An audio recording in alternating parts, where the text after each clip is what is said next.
right. Okay.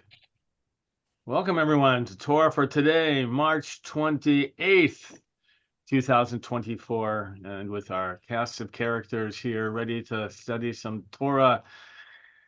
Cast of characters. Yes, Steve, you are a cast of many characters in the most wonderful way. We'll do a blessing, and then we'll talk a little bit. We'll talk about sacrifices and part of the portion today. Let's do the blessing together. Lasok b'divrei Torah, Baruch Atah Adonai Eloheinu Melech Haolam Asher Kiddushanu b'mitzvotav v'tzivanu la'asok b'divrei Torah. All right. Sacrifices, Leviticus. Did you talk, Rabbi Cameron? Did the Rabbi Cameron teach last week? Sacrifices, yes. Did you talk about sacrifices themselves with him, or he and I didn't get a chance? Do you remember? Remember anything in terms of the sacrifices? Vayikra, if you don't remember, means and he called, right? And God called.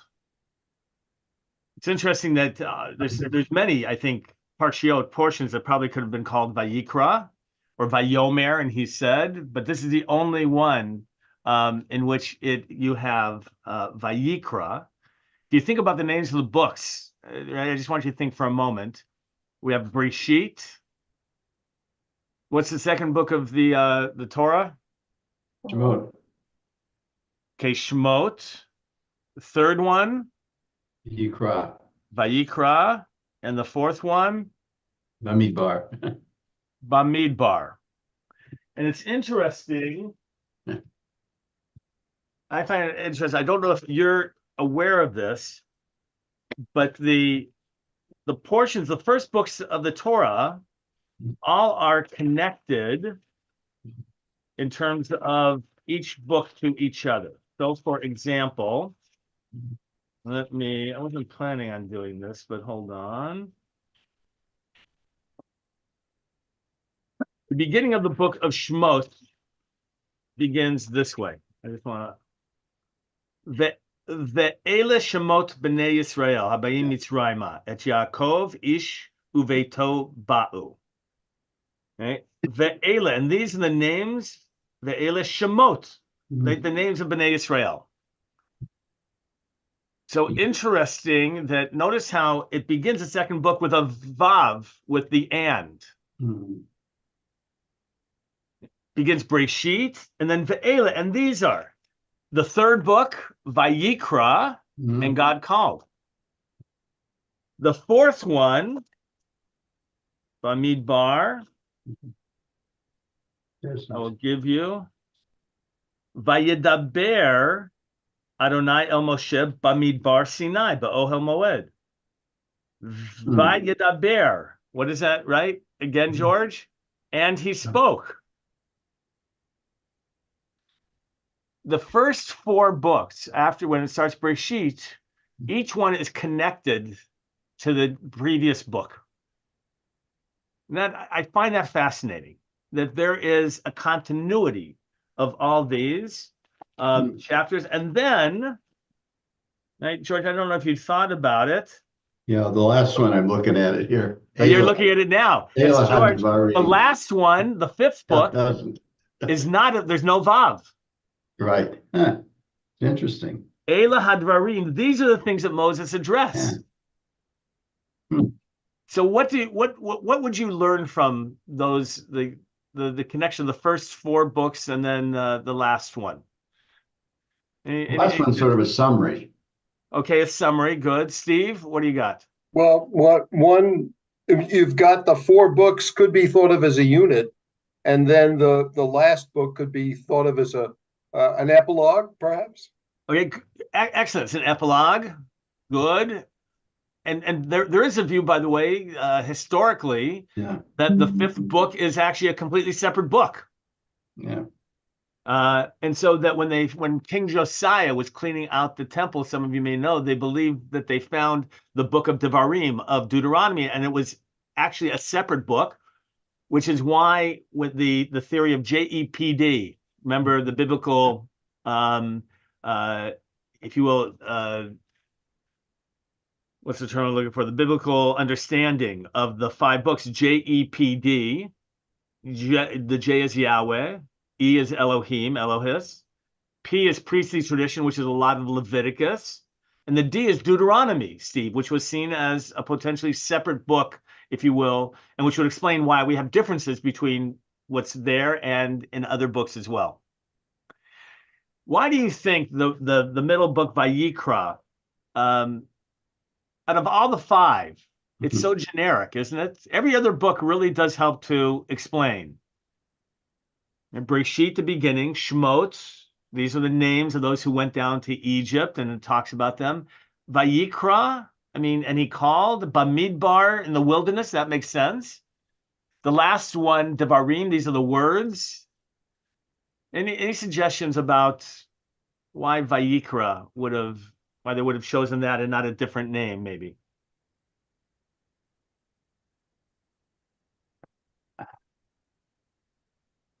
By the way, if you have the book of Leviticus. Yeah, I've got it here. Yeah, the small aleph. Is that what you're talking about?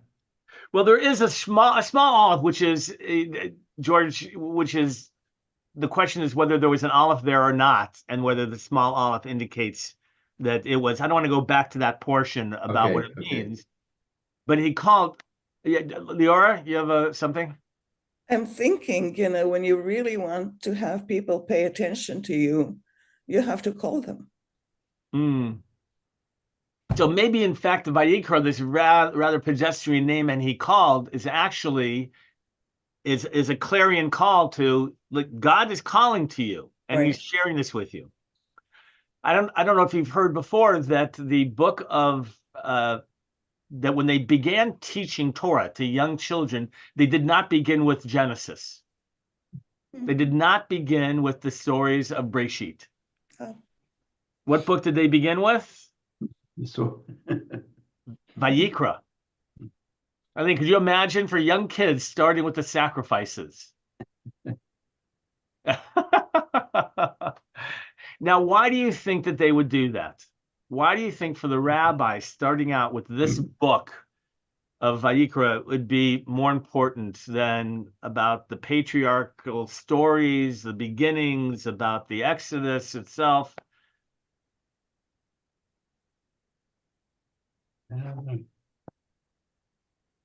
It seems counterintuitive to me. It does seem counterintuitive. Yeah. So, Steve, one of the views is that it's actually to tell you about what the Torah is really about. It's about dedication to God. It's about offering relationship. It's about the sacrifices. It's about the tabernacle. It's about all those things that really are the heart of Vayikra, of Leviticus. And they want them to understand it's not just stories about, family and about patriarchs and matriarchs, but the essence is godliness and the relationship and the sacrifices and all those parts of it. It does seem counterintuitive. Let's go, Lauren, and then Jackie. I just did this for my Musar class, but it also talks about sins. So it talks about sacrifices and sins. Why would you want to start children off with that portion, talking about what it means to sin and what it means to sacrifice?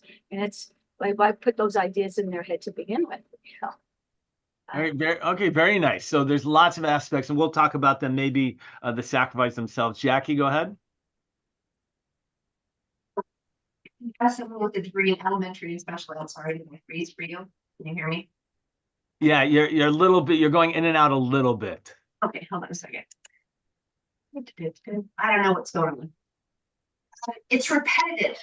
There's a lot of repetition, and if you're teaching a child, repetition can be very helpful for learning new things. Especially in reading that, learning how to read it, learning how to say them, recognizing them, etc. It is interesting. I like that in terms of children and repetition specifically, going to that book. I like that. By the way, also the idea that our actions mean something. Yeah. right? There's implications to how we act. All right, let's go to our text, and let me hold on one second. I have to get the source up there. There we go. All right, and this is going to be the beginning of at the very beginning of our portion, beginning Leviticus chapter 6. Let's go ahead, Lauren. Would you like to start reading? Yeah, said spoke to Moses, saying, "Command Aaron and his sons thus. This is the ritual of the burnt offering. The burnt offering itself shall remain where it is burned upon the altar all night until morning. While the fire is on the altar, it is kept going on it.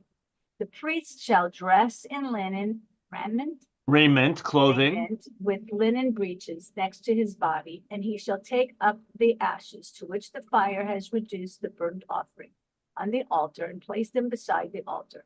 He shall then take off his vestments and put on other vestments, and carry the ashes outside the camp to a pure place.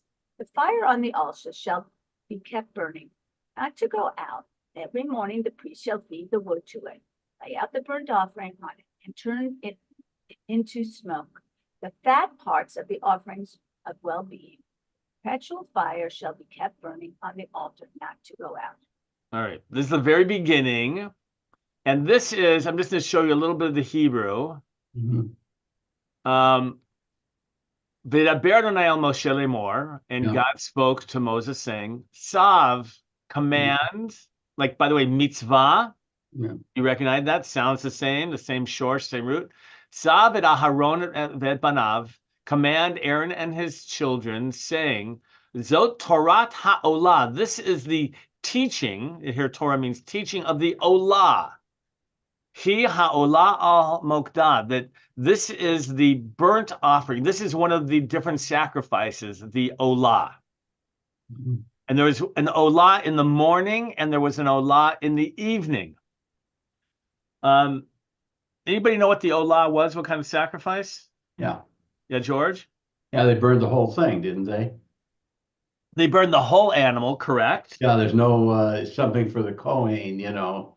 In this one, nothing for the Kohen. Yeah. Good. And what does, I mean, those of you who know Hebrew, what does olah mean? Going up. It's going up. Right? Leora, right? Olah means to go up. Yeah. So this is an offering just for God, and it's called an Eish Tamid, an eternal fire. Right. So this fire is supposed to always be burning. Yeah. Yeah, Eileen. I just have a question. Is this why before the Torah there's always like a red light hanging in front of it? So the Ner Tamid is different from the Eish Tamid, so which is interesting. The Ner Tamid was, they talked about on the menorah, one of them was known as the Ner Tamid, that it always had to be, whether it was perpetually lit, continually lit, but that comes from the image of the menorah. This was a fire that was supposed to be burning all the time. So I thought that's why that hangs always in front of the ark. Yeah, it is, but it's not. I may be correction, but my understanding is it came, the origin of it is not this one, but from the menorah of the one of the branches being continually lit. There were two, right? I mean, there's two things that are continually lit. This sacrifice, and then the menorah itself, one of the branches, and it's a debate. I'll have to try and get a source for it, Eileen. I understand the confusion. George? Yeah, it's interesting. You know, this fancy priest, first thing in the morning has to remove the ashes. He's not calling the custodian. Okay. Okay, hold on. Don't get too far ahead. Don't get too far ahead. We're going to get there. Okay. In terms of talking about what this means. Yeah. It's so primitive. Yeah, Mort, go ahead. It seems so primitive, so attached to idolatry. In my mind, it shows that Judaism really evolved to something very different today than it started out as. In what way, Mort? that there in the beginning there was a strong connection to idolatry, to symbols, to the fact that um, there was a God to placate, to make offerings to. That's right out of idol worship. Mm. Yeah, it is interesting. You raise a great point about why are there sacrifices at all? Maimonides talks about this, and you know how much I love Maimonides. Maimonides says that avodat halev, worship of the heart, the truest form is prayer and not sacrifice. And it never was sacrifice, more was the truest form. Therefore, why did, according to Maimonides, anybody want to suggest why God commands sacrifice? Hold on, George. Hold on. Let me see if anybody else got an answer too. Hold on. If anybody else who would like to suggest why Maimonides says that we are commanded regarding sacrifices. Yeah. Hold on. Hey, Kathleen. George, I just want to share the wealth around. You got good answers, but hold on. Kathleen, yeah, you're muted. There you go, Kathleen.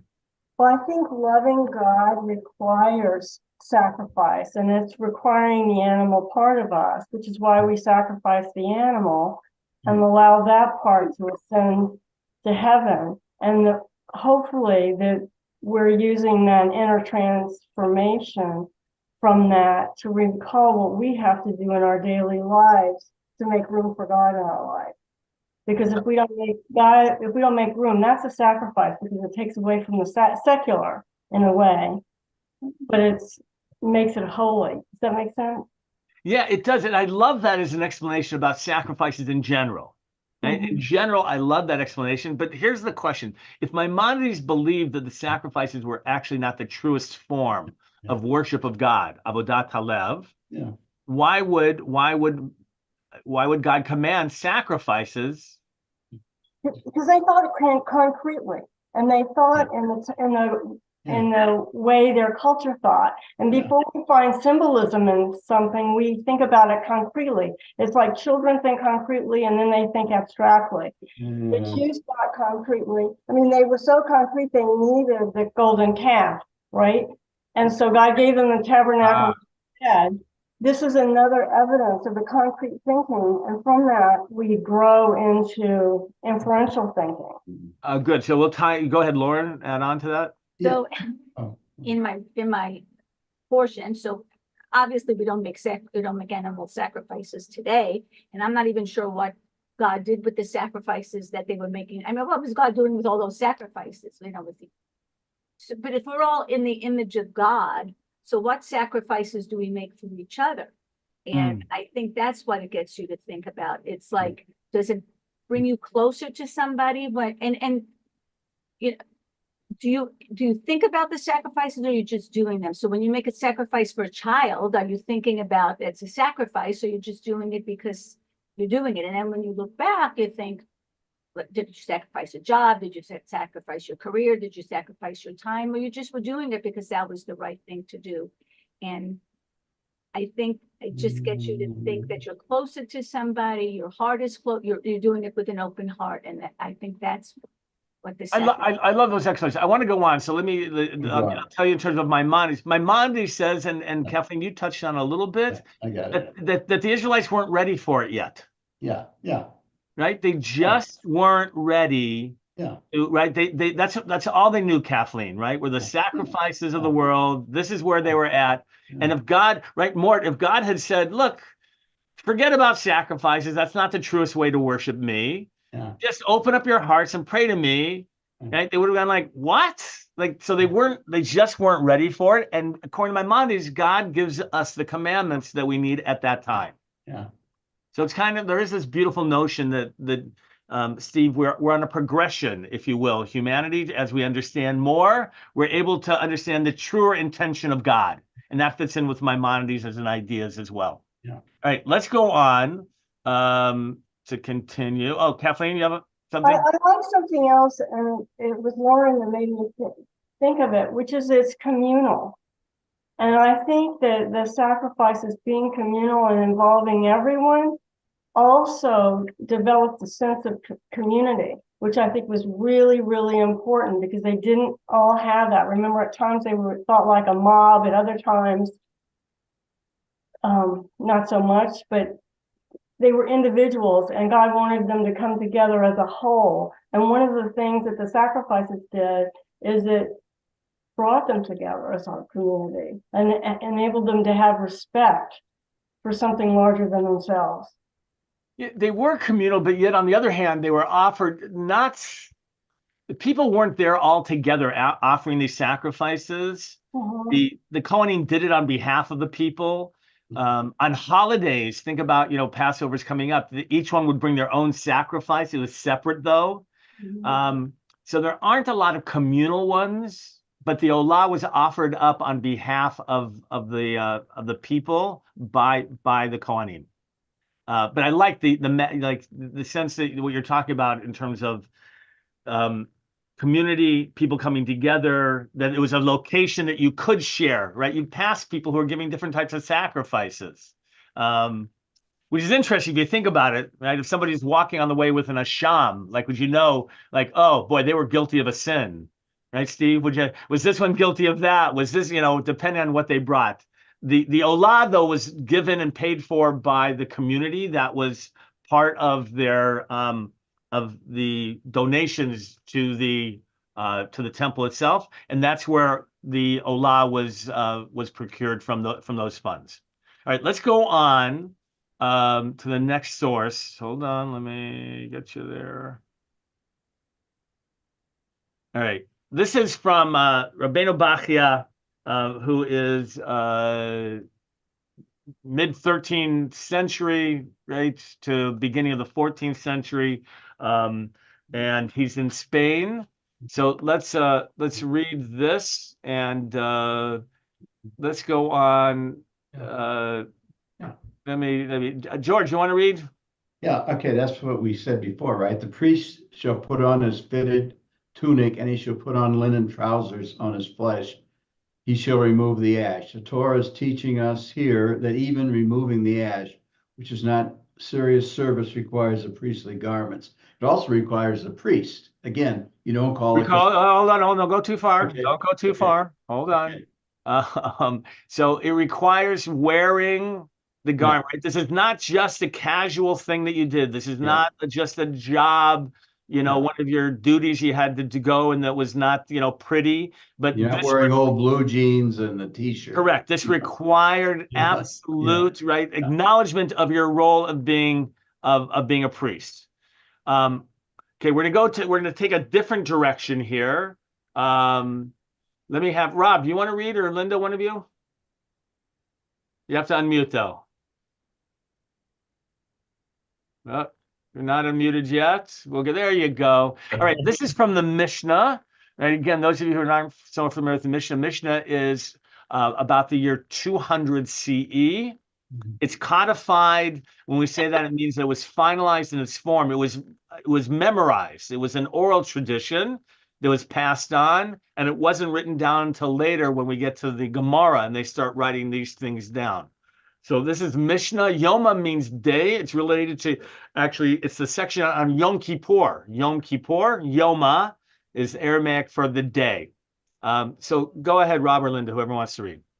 Initially, the practice among the priests was that whoever wishes to remove the ashes from the altar removes them, and when there are many, they run and ascend on the ramp.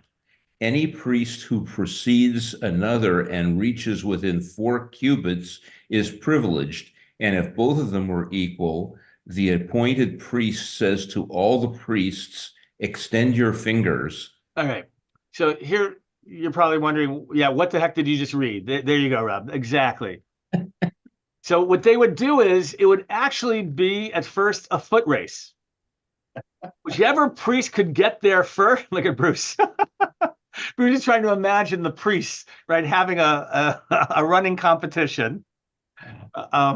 Especially in their sacramental garb. Exactly. They're all dressed up. Imagine this, like the running of the bulls, I guess. The running of the Kohanim. And they would run up there, and whoever, right, got there first got the privilege of doing it. But then if there were multiple, if both of them were equal, that meant if they got up there at the same time, two of them, there wasn't a lot of room for everybody. Like they couldn't have lots of priests, but you could have two that would get up there at the same time. The appointed priest says to all, extend your fingers. And what they would do is a lottery, right? To see who's going to do it actually.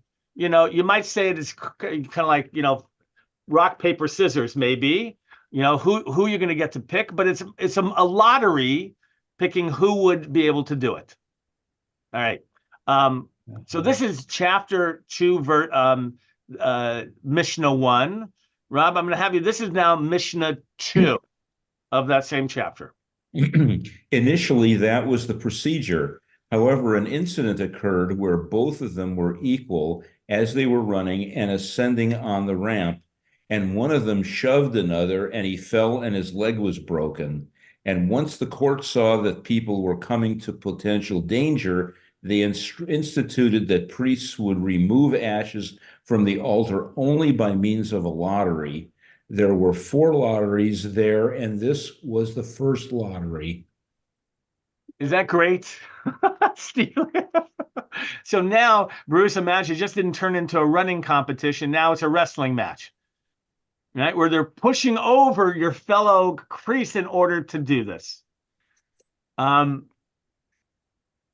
did they do the lottery? So the lottery was apparently by fingers, and they would I don't know if it was rock, paper, scissors. There's some tradition of how they would just do a lottery. In terms of, so it would become a very civil process by which they would just do it without having, you know, without running up and doing it. All right. Does that make sense, Eileen? I guess as kids we did odds and evens, and you go 1, 2, 3, shoot, and it's probably the same deal. Yeah, probably so. Yeah, Rob? Yeah, I was going to say, sometimes I've seen people when you're circulating with the Torah before and after the reading, people will bump each other to get to be able to touch the, you know, kiss the Torah, and it sometimes gets a little competitive. No, it's a great point. Do we get, when it comes to religious matters, do we become overly zealous? And so that's what we want to talk about. And Rob, thank you very much. Steve? This was an agrarian society at that time, and I assume another, and so how one of the things when I read Leviticus, I think, how do the priests support themselves? So isn't that related to, you know, to our interpretations and to this? This Leviticus is instructions to the priests, but also a way for them to eat and get, in other words, get sustenance from the community, because they weren't, this was their job, as opposed to being farmers or herders. Yeah, it's so interesting, right? They were, so this is their sustenance. What does that have to do with them running and going up? It may not. It's just. I'm sorry. Maybe I changed the subject. But when I read Leviticus, this is what comes to my mind. Oh, I see. Is the priests? This is a way for the priests to establish themselves and make a living. Yeah, it is correct. So they all had their jobs. It was divided up in what their roles were. We're going to get to George's point in a little while about why it was a priest and not a Levite, right? Who would do this, but their role was of the cultic life of the people. And Steve, I'm gonna integrate and try and think about the implications of that. So I'm gonna hold that for a moment. Nancy, did you want to share something? Yeah, I just want to know, like the priest that wins, does that establish him a higher status or something? Or so that's the question, and I want to get to in a second. Why were they running to do this? All right, so that's going to be important. So Nancy, thank you. That's the right question. Kathleen? Well, I was gonna ask, do they have to do a sin offering because they shove somebody off the whatever platform it was and they broke their leg? Wouldn't you have to do a sin offering because of that? Because you've caused harm to another? I mean, that doesn't sound like overzealousness. That sounds like Why would they want to push themselves, right? To push someone else to get there just to remove the ashes? Well, they wanted to be higher in God's esteem. They wanted to do God's service. They wanted to do God's service. This was not a pretty part of God's service, though. Right? So well, I think that's what makes it higher, to do the lowliest things. To do the lowly thing. But would you think that they would want to race and push each other to do the lowly thing? Well, because anything that you do for God is important. Oh, I love that. I'm sure, and God loves that too. So did they have to do a sin offering? Is there any commentary on that? I mean, because that just seems so, that seems like that fits in with all the laws about liability if you harm your. All right. So let's go to the next section, which is going to where did this go wrong? The Gemara, right? So this is on the section of the Mishnah itself. Eileen, why don't you read the Gemara? Okay. And what is the reason that the sages did not initially institute a lottery for the removal of the ashes? Initially, they thought, since it is a service that performed at night, it would not be important to the priests, and not many would come. Then when they saw that many priests did come, and that they were coming to danger, they instituted a lottery. And so at first they thought, Kathleen, well, it's at nighttime, which is really like night into morning. Mm-hmm. Right? They thought, like, who's going to get up for this? Like, get dirty. A lot. Yeah, they're like, this is not, a big job. People are going to be sleeping. Why would, right? So Kathleen, all the more so, this idea about apparently, like, there were priests that just wanted to do this, and the rabbis weren't, and the priests initially weren't prepared for that. Right? So they had to eventually create this lottery. Let's go on. Hold on, another one. All right, I think I'll give you one more. Okay. Some say initially they thought that since there is a likelihood of being overcome by sleep, not many would come. Oh, wait, I read that part.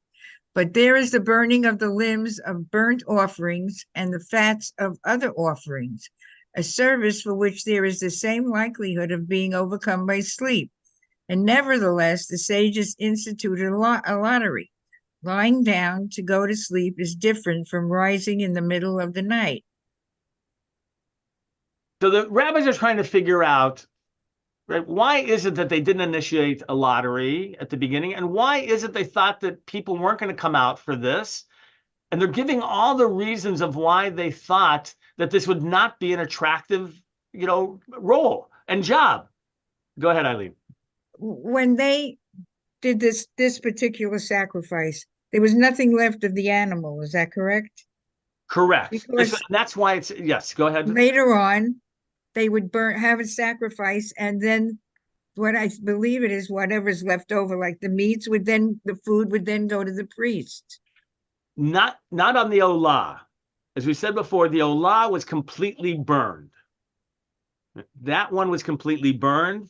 The other sacrifices, depending on which one, like a shlamim, when you brought one a peace offering, you as the offeree got to eat most of it.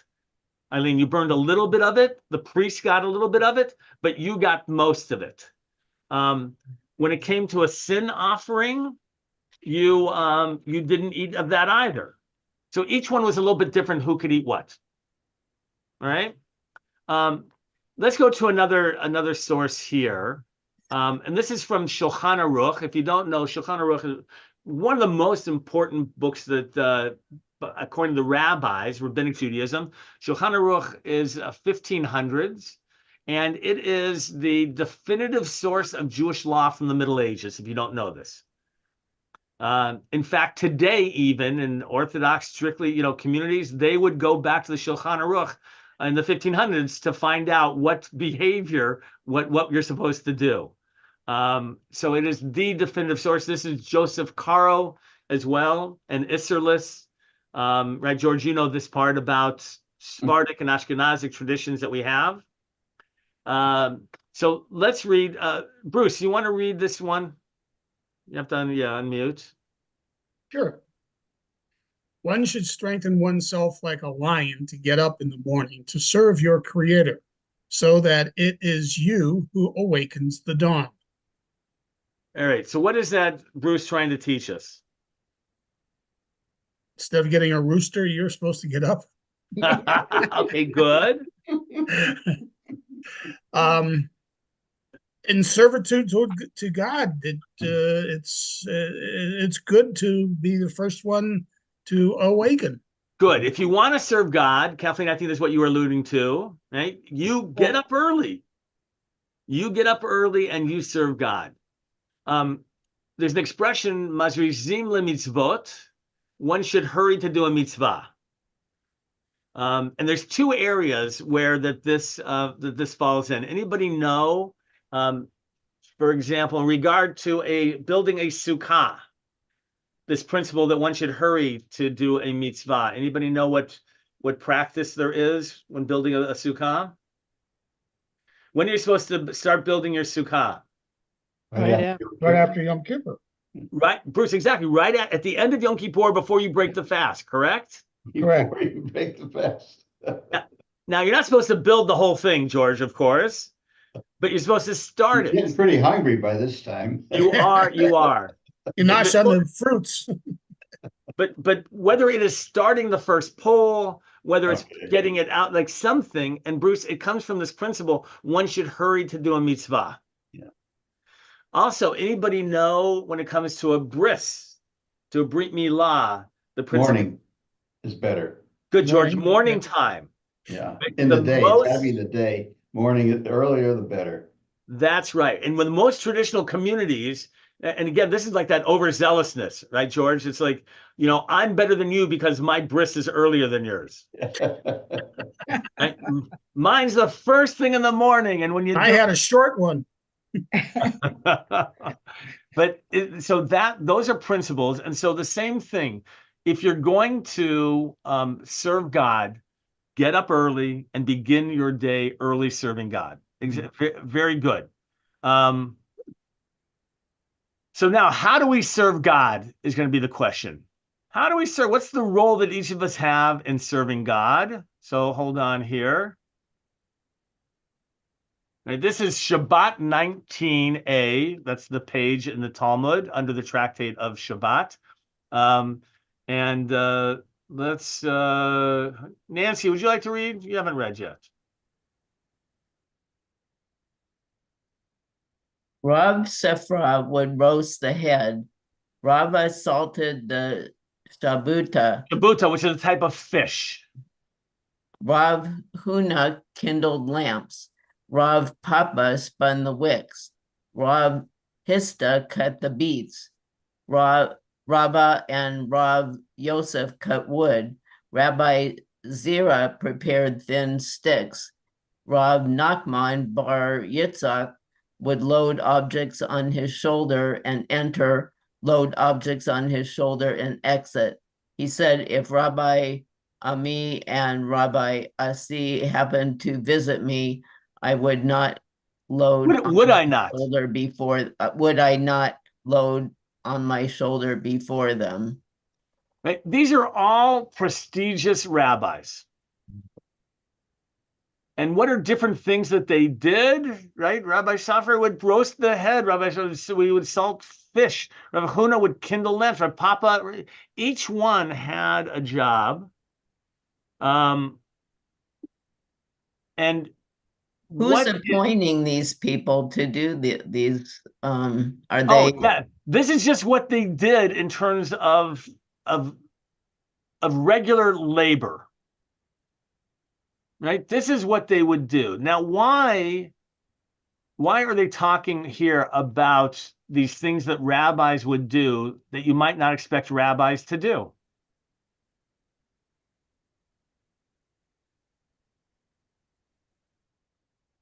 Kathleen? Because no task is too lowly in the service of God.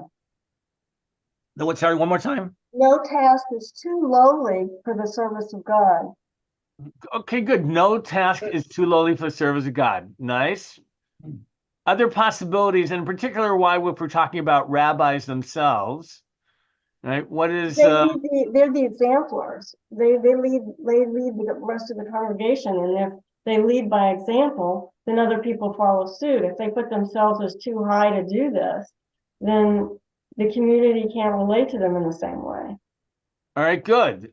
Anybody else in terms of what this might mean in terms of the role of the rabbinic leader? And again, this is a time when they don't have congregations, they don't have communities, but they're recognized as being leaders in terms of their teachings, certainly, and the students that they have as well. What else in terms of could this be designed to do in terms of rabbis, leaders, people?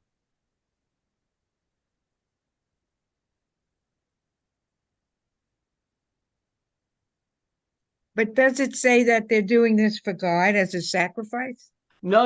It's not about doing the sacrifice. They're just doing it, right? Correct. They're doing it. So the one guy that cuts wood could be building a house. Well, he's a wood cutter, right? Okay, so he's going to build something with it. Yeah, but all of them. So, by the way, every day they're doing this. Yeah. Some of these, it's their regular job. Like some of them, like, George, you know this about the rabbis. They had professions as well. Yeah.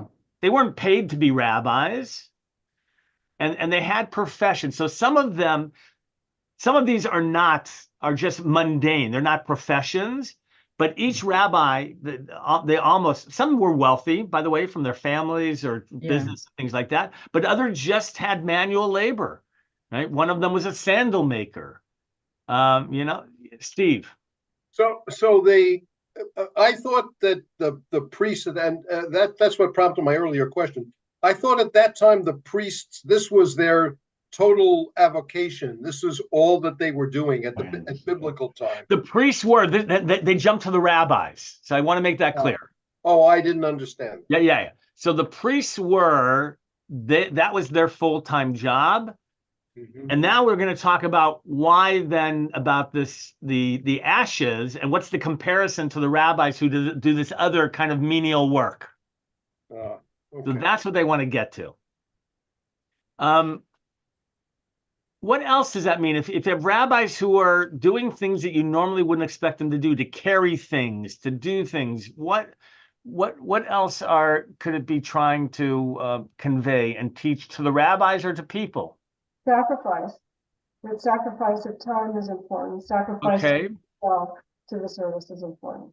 Okay, so one has to sacrifice good in whatever way we can. Other possibilities. Equality. Equality with all other people, Bruce. Okay? And at a certain level, the rabbis, they're higher, but they're also at the same level of others. I like it a lot. Good. Any other thoughts? Incentive for people to make other people do it. Oh, well, that's interesting. If a rabbi can do these things, then anybody can do these things as well. And no job should be seen as being too menial. Yeah. Right. I like that. That's very nice. What about the sense of humility for the rabbis themselves? Yeah.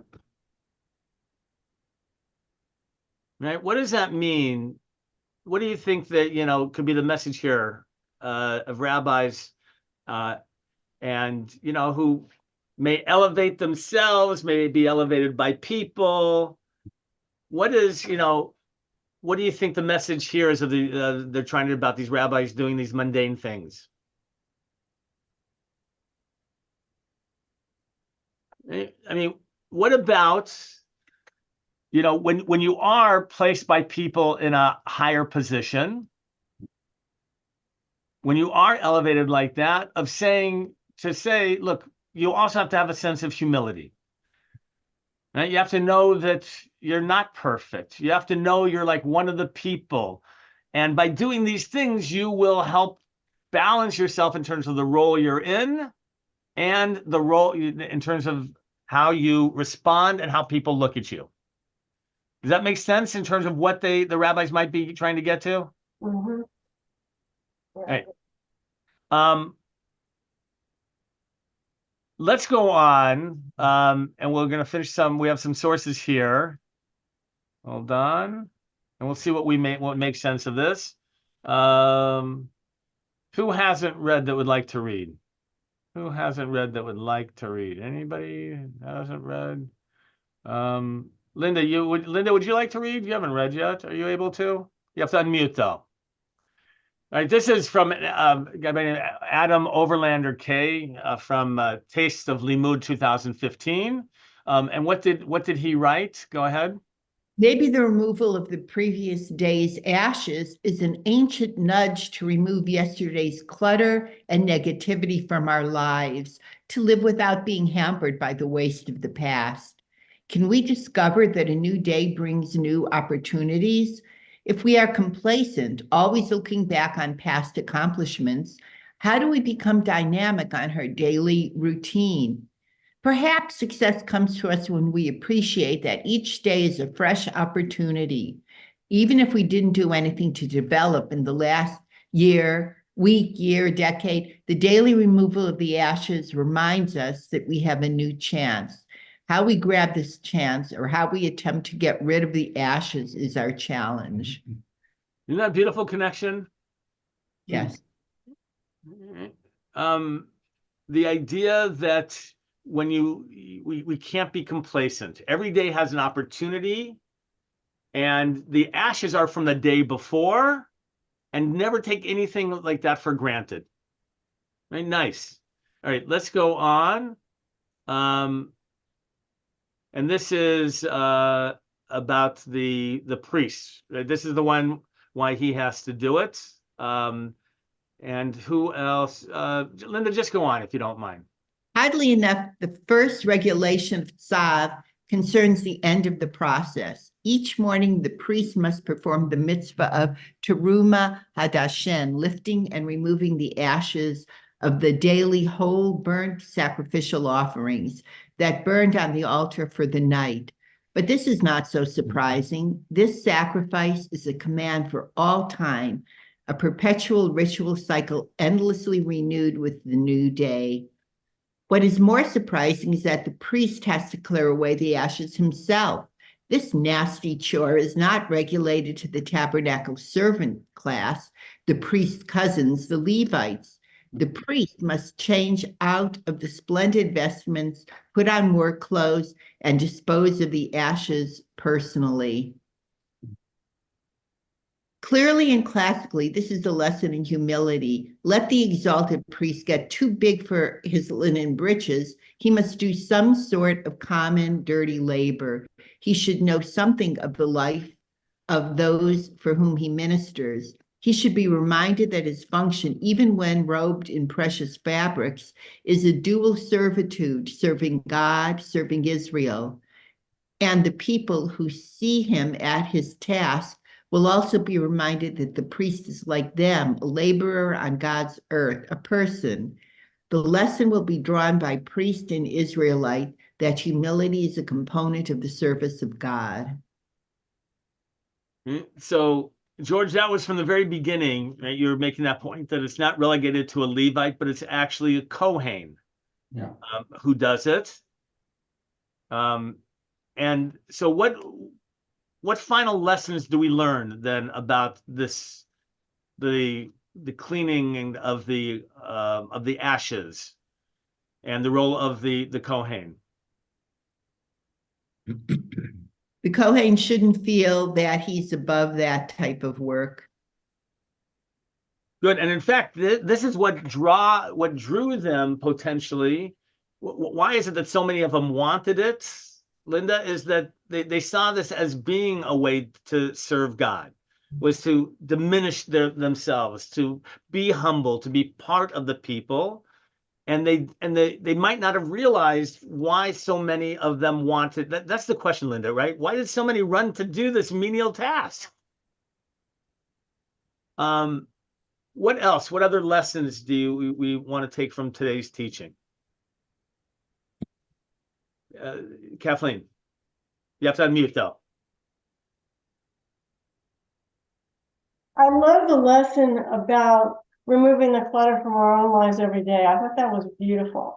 Just to start each day fresh, not hampered by your problems from yesterday or your guilt from yesterday or whatever from yesterday, that you start anew. I love that part. That we take those and start over and clear out. Clear out things. Right. And by the way, you have to do it. The Kohen does it. It's not somebody else who acknowledges it. You as the Kohen are acknowledging that, yesterday's yesterday, right? The ashes are gone and you have a fresh start. Every day is about a new beginning. And that's why you want to wake up early to do God's work. I love it. Other thoughts about the teachings from today? Yeah, Rob. You have to unmute though. Because I didn't unmute it. Okay, this is a really dumb sports example. In basketball, everybody wants to shoot the basketball, but nobody wants to do the dirty job of rebounding, which is the dirty, difficult area of basketball. But somebody has to do it, and everybody has to contribute to getting to rebounding in order for the team to be able to keep the ball or give the ball to the other team. I love that everybody, there's a sacred part of every team endeavor, if you will, and that the priests recognize even that one who goes out and does the ashes plays a very sacred and important role, and that's actually elevated. I love that's very nice. Yeah, Steve. You've identified a difference in responsibility between the priests and the Levites. Could you expand on that? I don't understand that. So the priests in general were responsible for the sacrifices themselves. The Levites were responsible for everything else that happened around it. Right? And so you might think that this is something that the Levites, that the Kohanim would not have to do. This could be a Levite job just to help their cleaning up. But there is something also about the sacredness. And here's how I want to kind of tie this together. And Stephen, thank you for the segue. Is the status of those ashes. Right, Steve, they were taken to a pure place. So where Kathleen was saying, well, we just want to get rid of those ashes, we want to go on to the new day.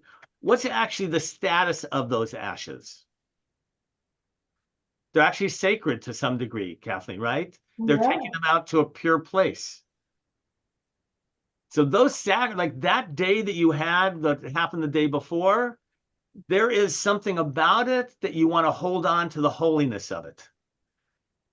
And those ashes were sacred, and so the priests acknowledged them. Steve, almost the same way that the broken tablets of the Ten Commandments were put into the Aron HaKodesh, into the Holy Ark. They're still holy. These ashes as well represented something sacred that took place, that is done, and yet we want to acknowledge the new day and new relationships. But still, what took place, Kathleen, yesterday still has this great sense of holiness, and people wanted to be connected to that as well.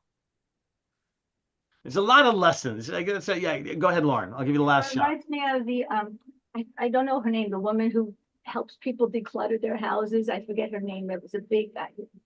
And she said you hold up an object, and if it still brings you joy, and it still has your memories, you keep it. If it doesn't, you toss it.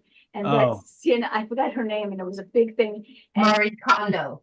Is that her name? And because I think the newer generation has no memories and no attachment to anything, because my kids come into my house and they say, we don't want this, we don't want that, we're not going to get that. They have no connection to the memories that anything is attached to, whereas I have, the past and the memories to everything that's attached to. So it's very interesting. That's what I kept thinking of, like, the clutter of what's behind and, the ashes. I don't know. That's what came to my mind when you were talking about that. No, I love it. And those are, the rabbis want us to be able to learn lessons from these ancient rituals. They want us to understand, and not just to say, oh, it's about sacrifices that used to take place. They want to try and create relationships and memory and connection and, Steve, holiness, right, in our actions. And you might think, like, what can we learn from just the ashes that were taken out at the end of the day, at the end of the night? But in fact, there's so much to be learned from something so menial about what does it mean to have humility? What does it mean to be a leader? What does it mean to look at the day before, holding on to holiness? Life is holy, and it's often hard to appreciate it and to feel it. Right? Isn't that true? Right? When you're living it, and and life isn't going your way, and the busyness of everything, and how do you hold on to the sanctity? It's in those mundane moments that you hold on to the sanctity. That is because you don't have those sacred moments all the time. It's in the mundane we hold on. Anyway, I love it. We just looked at 6 verses from today's, parasha. Let me wish all of you a wonderful Shabbat Shalom. Maybe I'll see some of you at services, but be well, everybody. Take care. Thank you. Bye-bye. Bye-bye. Thank you, Rabbi. Shabbat Shalom. Shabbat Shalom. Bye-bye.